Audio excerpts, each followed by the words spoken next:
Mexican അൽഫാം ഉണ്ട്, honey അൽഫാം ഉണ്ട്, normal അൽഫാം ഉണ്ട്. ഏത് വേണം? ഈ പറി പറി അൽഫാം ഉണ്ടാ? തെറി വിളിക്കണ ചേച്ചി, അത് പെരി പെരി അൽഫാമാണ്. ആ നിങ്ങൾ കൊണ്ടുവരുമ്പോഴേക്കും പെരി പെരി, നമ്മൾ കഴിച്ചു തീർന്ന അഭിപ്രായം പറയുമ്പോ പറി പറി. പെരി പെരി അൽഫാം ക്വാർട്ടർ വേണോ, ഹാഫ് വേണോ, അതോ ഫുൾ വേണോ? ഇത് സിൽസില ഹോട്ടൽ തന്നെ അല്ലേ? ബെവറേജസ് ഒന്നും അല്ലല്ലോ ഹാഫും ക്വാർട്ടറൊക്കെ ചോദിക്കാൻ.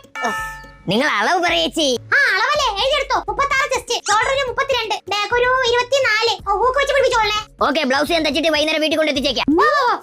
ഇത് ഹോട്ടലാണോ അതോ തയ്യൽ കടയാണോ? ഞാൻ തന്നെ മറന്നുപോയി. ചേച്ചി എത്ര കോഴി അൽഫാം വേണമെന്ന് പറ. ഒരു 4 ക്വാർട്ടർ എടുത്തോ. അതിനേക്കാളും ഫുൾ എടുക്കണല്ലേ നല്ലത്. ആ ഫുൾ വേണം, ഫുൾ വേണം. ഒരു കാര്യം ചെയ്യ്, ഒരു ഹാഫും 2 ക്വാർട്ടർ എടുത്തോ. ഫുൾ വെക്കല്ലേ. കൂടെ കൂടെ ഭർത്താവും 2 മക്കളും. ഒരു ഭർത്താവേ ഉള്ളൂ. അയ്യോ, കൂടെ എന്തിനു കഴിക്കാൻ വേണോന്ന്. ഉപ്പാവുണ്ടാ? ഹലോ ഹലോ, കട്ട് ചെയ്ത് നാറി. ഹലോ കാമ്പോജി ഹോട്ടലില്ലേ?